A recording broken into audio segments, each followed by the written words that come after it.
And if I had to pull out one key teaching, one statement that I think is the most important claim of the Buddha, it would be something like this. It would be the relationship between dukkha, suffering in the broad sense, and anatta, that is, our lack of self.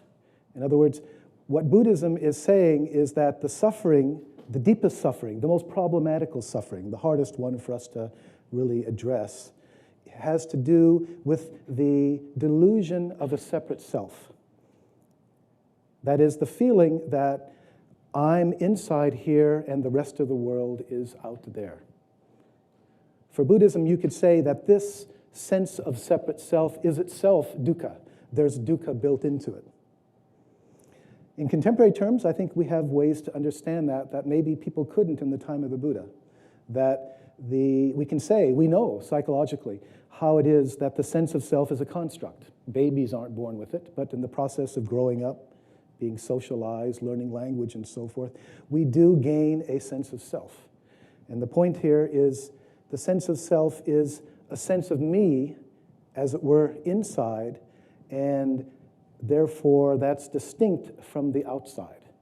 And the challenge, not only for Buddhism, but for Vedanta, is to overcome this sense of duality, which is so problematical. In fact, I think we can see in this regard how Buddhism and Vedanta are working in different ways to get to the same point. Buddhism says we have to realize there's no self. Let the self disappear. Let it evaporate, or as Dogen says, forget the self. Whereas Vedanta goes to the opposite extreme and emphasizes everything is the self, self with a capital S, right? Brahman. But whether the self shrinks to nothing or expands to infinity to incorporate everything, it really amounts to the same thing. It overcomes the sense of duality between ourselves and the rest of the world, the feeling that you and the rest of the world is other to me. But now, here's what I think is the most interesting question. Why is the self a problem? Why is it dukkha?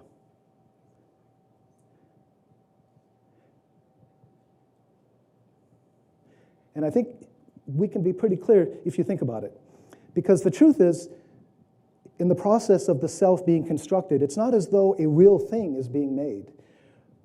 There's no such thing as the ego, really. There's no such thing as the self. What we refer to in that rough way, what it really is, it's a bunch of mostly habitual ways of thinking, feeling, acting, reacting, remembering, planning, intending. It's the way that these mental and also activities that go along with it, it's the way that these processes tend to work together, that they create the sense of a self that's separate from the rest of the world. But the problem with this self, of course, is that, in other words, it doesn't have any inherent existence. It doesn't have any reality. It's not only, therefore, ungrounded, but it is also, in principle, ungroundable, and therefore, it's inherently insecure. I think that's the basic point. So we have this sense of self, and if you can remember back maybe your young teenage years, you might resonate with this. We have this sense of a self, that there's a me inside, but we don't really know what this self is. We don't really, I'm supposed to have a self, but as we know in our own spiritual practice, it's pretty impossible to find that kind of ego self.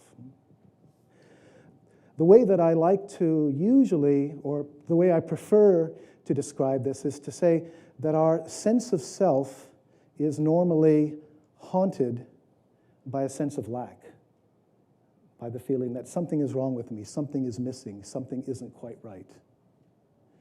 And the real problem is that, not that we have this sense of lack, but that we tend to misunderstand what the sense of lack is.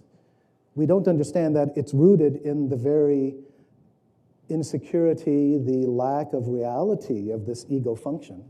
But what we naturally tend to do, and it varies according to the kind of situation, our culture, and so forth, we tend to project it outside. What's the solution from a Buddhist point? How do we get rid of the self? Well, you don't. There's no need to get rid of the self. In fact, it's not possible. Remember, there never was a self. There's only a sense of self. And therefore, what we need to do, I mean, if we had a real self, we'd have a real problem. How do you get rid of it? Fortunately, what we have is this confluence of habitual ways of thinking, feeling, acting, so forth. Well, when we're meditating, what are we doing? You're meditating, these things come into your mind, but unlike daily life, you're not identifying with them. If you're meditating well, they come, they go, you let them go. In effect, what we're doing is, in the process of meditation, we are deconstructing that sense of self, or more precisely, it's falling away by itself. The great Japanese Zen master Dogen described this very well. He said, to study Buddhism is to study yourself. To study yourself is to forget yourself. Become one with the meditation theme. In the process, letting go of all of these other things, then they will fall away. And then in the Buddhist tradition, we have this idea of the awakening, this kind of fundamental turn at the base, transformation at the base, where the delusion of separation, the feeling that David Lloyd, for example, is in here, behind the eyes, inside the ears, and the world is out there.